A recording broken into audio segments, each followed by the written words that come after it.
adding on to our talk about how young quarterbacks, their numbers go down when they face veteran defensive coordinators. Baker Mayfield this year faced Pete Carroll, Wade Phillips, Bill Belichick, and Vic Fangio with a young coach. What a shock. Baker Mayfield numbers go down. We were saying this with Dak Prescott a minute ago, Mark Schlereth joining us, that he has faced Leslie Frazier and Mike Zimmer, and he's facing all these great defensive coordinators, and his numbers go down because Kellen Moore's a kid coach. He's a coach, but he's a kid coach, and Freddie Kitchens is a coach, but he's a kid coach. And this league is defined by the Vic Fangios, the Pete Carrolls, the Belichicks, the Mike Zimmers, the Leslie Fraziers, blah, blah, blah. All right, so tonight, bigger game. Is it bigger game for Trubisky of the Bears or Dak of the Cowboys? Well, I think it's a bigger game for Dak of the Cowboys. There's more expectations right now on Dak. I mean, Dak is playing for a contract as a fourth-round draft pick, and there's so much noise, self-inflicted noise, self-created Jerry Jones noise in Dallas about this football team, about the coach, about the playoff expectations. Troy Aikman's talking about it. I mean, everybody's talking about it. So I think the pressure is clearly on Dak Prescott. Perform. They're dangling that contract out there like a carrot, right? Everything about the Dallas Cowboys is like everything is like if you had a management book, how to manage your franchise, a Fortune 500 company, everything they do would be a case study of how not to do things, right? I mean, that's the way it would be. But that's the Dallas Cowboys. I mean, there's a reason they haven't won a championship since the mid-'90s when all of a sudden I'm not getting enough shine, so I'm going to fire Jimmy Johnson because he gets too much shine. I need some of that shine. Like everything about the Cowboys just reeks of, look at me, look at me, look at me. I'm the reason. Well, there is. I think it's funny. I was telling somebody the other night that, and I've said this sometimes about Trump, we can't normalize some of his actions. Some of them are not normal. We've kind of normalized Jerry Jones. Like he, after games, Jerry Jones goes and has a press conference. No. That's what the coach does. And then on Mondays, he goes on radio and he has another big 30-minute press conference. No, that's not normal. It would be absurd if Bob Kraft went on radio in Boston for 30 minutes on Monday. You'd be like, that's not, don't normalize. And I like Jerry, but we're normalizing some of what's going on there. The owner goes publicly and says, I'm the GM. That's not normal in the NFL. The owner talks after games and on Monday and by the way, his Monday radio show creates a hornet's nest half the year. Sure. Well, think about the report that went out last week is Jason Garrett says after the game that they're going to look at a new kicker, right? They're going to look at what their kicking situation is. And then Jerry Jones comes out and says, no, we're not. Not normal. Here's what I know about players, right? We're just a bunch of big kids. Yeah. Most guys are anyhow, We're a bunch of big children. And, I know one thing about my kids. If I give them an inch, you know what they were going to do when they were little? They're going to take a mile. Yeah. If you allow them to disrespect the guy that is supposed to be in charge, you know who's in charge there. And you know it ain't Jason Garrett. No, that's a real thing. It's an issue. It's a huge issue. It's not normal in the NFL. With any other owner, NBA, I mean, if an NBA owner said, I'm the GM, you'd be like, he's not really the general manager of an NBA team. He's not going to Dusseldorf to watch point guards, right? But we have a franchise, the biggest brand, with the owner's the general manager. And you're like, that's not really how they do it with the other teams that win a bunch. Right. Okay, so let's talk about athletic quarterback. I said there's a big difference, Mark. And I like these kind of topics. I think you do too. Fad is the Atkins diet. Eat steak for breakfast. You can lose weight, but it's not sustainable. A fad is the Hummer, 4 miles per gallon, and you can't park it anywhere. Now, the fad or future. The future is not the Atkins. It's vegetarian veganism where plant-based diets probably make you healthier.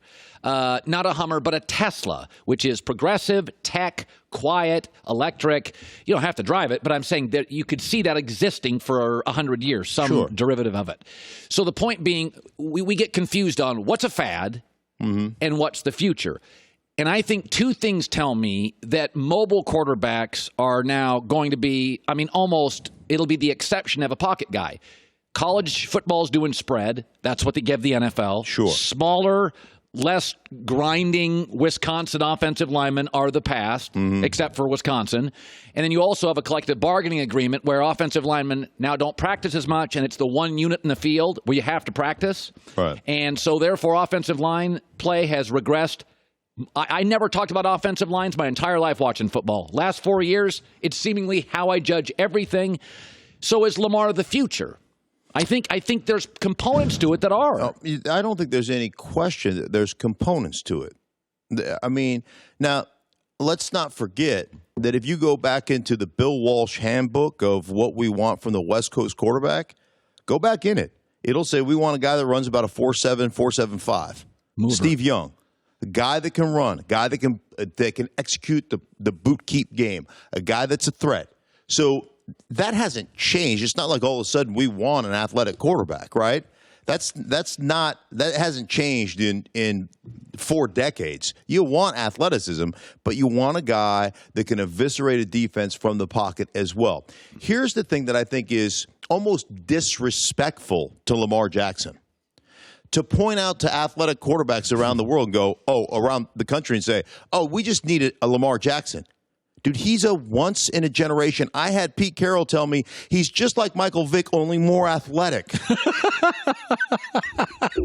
Okay? Like, yeah, my jaw hit the floor. Like, more athletic than just like Michael Vick, only more athletic. No, you're a radio host, popular radio host, Schlereth and Evans in the mornings in Denver. Vic Fangio said he's not a quarterback. He's Barry Sanders. He didn't even compare. He's like he's right. Barry Sanders. It's unbelievable. So one, it's disrespectful to just think that we can pluck quarterbacks, athletic guys out of the woodwork and think we're going to do that. The other thing that's disrespectful to me is we are not giving John Harbaugh enough credit for scrap piling all traditional thought and saying there's going to be a new way to attack this. By the way, and it was a 180 pivot in an hour. Flacco to this. I mean, you talk about a revolution. He's starting a revolution, and we're not giving him enough credit. Now, he has scrap piled traditional wisdom. He told me point blank, there has not been a new passing concept in this league in 20 years. Okay, so that mine has been dug. You know what's amazing about this? Wait, he goes, we have got run plays. We got run plays that we haven't unleashed yet. I guarantee you they have some run plays that they haven't unleashed that are held. They're in secret. They're like, hey, you ever watched the movie Waterboy?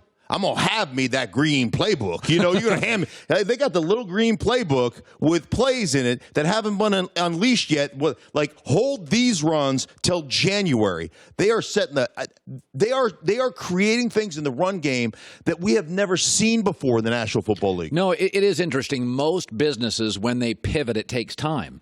I mean, it doesn't matter what the business is. If you're this business and want to pivot to that business, I mean, it took like Kodak and some of these companies that were going to digital and not the old photos. It took them years to do it. They went from Joe Flacco, the strong-armed, the Jurassic style of quarterback play, to Lamar from one Sunday to the next. Mm-hmm. They just shifted it. And then they went to the draft and went, I mean, it's pretty remarkable to me. We've never put John Harbaugh. I think a lot of it's because Jim gets so much of the attention. Yeah. John Harbaugh is a top 3 coach in the NFL. Yeah. I laughed last year when they were talking about, are we going to retain John Harbaugh? I was like, he'll be unemployed for 12 seconds. We were talking about Ron Rivera yesterday, who's very much like Harbaugh. He's kind of a guy's guy, although he played in the NFL, military guy, loved by a player. He's always reminded me a little of Jack Del Rio. Walks into a room, looks like a player. Mike Tomlin's got this. Yeah. A man's man. Anthony Lynn's got this, I think, in the Chargers. I was at a draft room once with Anthony Lynn, and I wouldn't want to wrestle Anthony Lynn. He's a man's man. Yeah. I think Ron Rivera's going to – I'll just throw this at you. New York Giants. They've whiffed on back-to-back offensive coaches. They've got a quarterback they don't have to pay for 3 years. Number 2 pick, they could get Chase Young, the next Lawrence Taylor. I've subscribed to many people would say that. How about Ron Rivera in New York? Would he like the intensity of New York?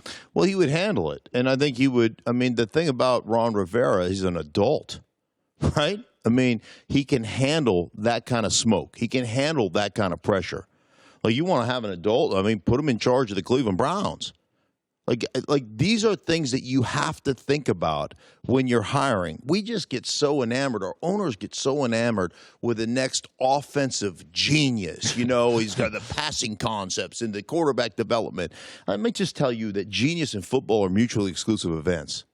Man, I strapped a thin piece of plastic on my forehead and slammed it into other guys for 12 years. That's not genius. That's stupidity. Yeah. Like, you have to understand, it's a pretty simple game, right? If you are more physical than the other football team, you win almost every week. You win every week. So, I mean, yes, he would be perfect for a situation like that. Well, it's interesting because San Francisco.